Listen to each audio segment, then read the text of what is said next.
Perkenalkan, nama saya Jennifer Brian Paisa, NIM 17 10 11 06 039. Saat ini saya akan presentasikan hasil jurnal dari analisis regresi logistik untuk menentukan faktor yang mempengaruhi indeks prestasi kumulatif atau IPK mahasiswa Fakultas MIPA Universitas Samratulangi. Yang pertama adalah pendahuluan. Sebagai salah satu indikator keberhasilan mahasiswa adalah nilai yang diperoleh tinggi yang dihitung dengan nilai rata-rata sebagai indeks prestasi kumulatif atau IPK. Indeks prestasi atau kumulatif yang selanjutnya, singkat IPK, adalah angka prestasi akademik mahasiswa yang dihitung dari semua mata kuliah untuk semua semester yang sudah diikuti oleh mahasiswa. Semakin baik penguasaan akademik mahasiswa, maka prestasi yang diperoleh akan baik. Indeks prestasi mahasiswa dipengaruhi oleh faktor dalam diri mahasiswa, faktor internal maupun faktor dari luar diri mahasiswa atau faktor eksternal. Penelitian sebelum datang indeks prestasi dan tentang mahasiswa Universitas Samratulangi Manado secara khusus Fakultas MIPA, serta beberapa penelitian sebelum tentang analisis regresi logistik tapi bukan dari IPK mahasiswa. Dengan demikian, yang menjadi permasalahan di sini adalah bagaimana mengetahui faktor-faktor yang mempengaruhi IPK mahasiswa.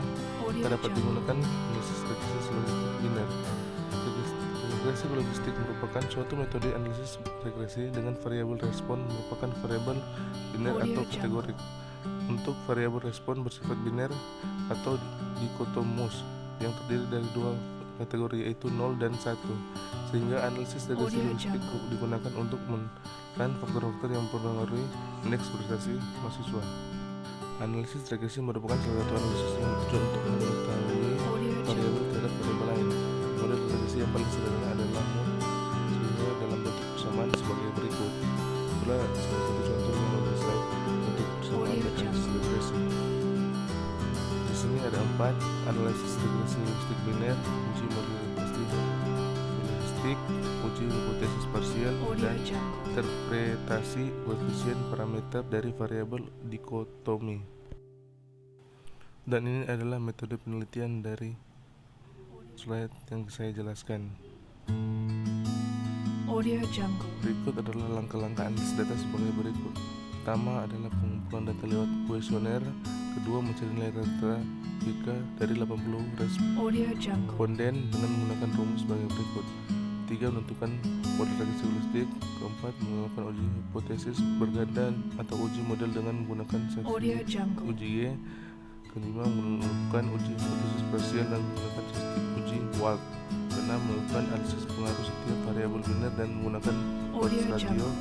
Keenam, menarik kesimpulan berdasarkan hasil yang diperoleh. Selanjutnya, hasil pembahasan. Yang pertama adalah model regresi logistik. Hasil pembahasan dari model regresi logistik yang sudah dijelaskan pada slide sebagai berikut. Yang kedua adalah uji parsial variabel model. Uji parsial dilakukan untuk melihat pengaruh setiap variabel prediktor terhadap variabel dengan menggunakan bantuan software, maka diperoleh hasil seperti pada tabel 2. Nah, dengan memperlihatkan hasil uji parsial, maka diperoleh model regresi logistik biner untuk IPK mahasiswa FMIPA Unsur itu sebagai berikut. Interpretasi nilai odds ratio berdasarkan nilai odds ratio yang dapat dilihat dari X dari hasil output dari uji parsial, besarnya perbedaan kecenderungan dari setiap variabel prediktor adalah sebagai berikut. A. Jenis kelamin. Peluang seorang mahasiswa dengan jenis kelamin laki-laki memiliki kecenderungan indeks prestasi kumulatif IPK 3,310 adalah sebesar 1,005 kali dari pada mahasiswa dengan jenis kelamin perempuan. B. Jurusan.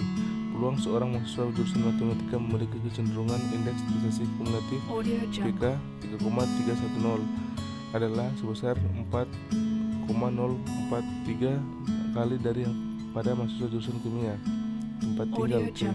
Peluang seorang mahasiswa yang tinggal di kos memiliki kecenderungan indeks prestasi kumulatif IPK 3,310 adalah sebesar 0,295 kali mahasiswa yang tinggal dengan orang tua. D. Menerima beasiswa.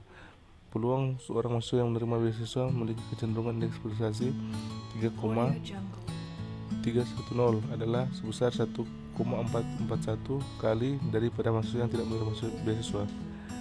E. Daerah asal. Peluang seorang mahasiswa yang berasal dari Sulawesi Utara cenderungan indeks prestasi kumulatif atau IPK 3 lebih dari 3,310 adalah sebesar 0,461 kali dari musuh yang berasal dari luar Sulawesi Utara. F. Asal sekolah. Peluang mahasiswa yang berasal dari sekolah memiliki cenderungan indeks prestasi kumulatif lebih dari 3,310 adalah sebesar 0,373 kali dari mahasiswa yang berasal dari sekolah SMK. J. Pekerjaan orang tua. Peluang seorang mahasiswa yang pekerjaan orang tuanya sebagai pegawai negeri memiliki kecenderungan indeks prestasi lebih dari 3,310 sebesar 2,088 kali dari mahasiswa yang pekerjaan orang tuanya bukan sebagai pegawai negeri. H. Biaya hidup tiap bulan. Peluang seorang mahasiswa yang biaya hidup tiap bulan lebih besar atau sama dengan 1 juta memiliki kecenderungan indeks prestasi lebih dari 3,310 sebesar 1,775 kali daripada mahasiswa yang biaya hidup tiap bulan kurang dari 1 juta rupiah. Jadi kesimpulannya adalah satu model regresi logistik biner dari IPK mahasiswa matematika dan kimia Fakultas MIPA Unstrad Manado adalah sebagai berikut. Dan kedua, berdasarkan analisis uji parsial variabel program studi dan tempat tinggal berpeluang memiliki pengaruh terhadap IPK mahasiswa di FMIPA Unstrad Manado. Dan itulah sekian dari video saya, dan kalau ada kesalahan saya ucapkan mohon maaf dan terima kasih.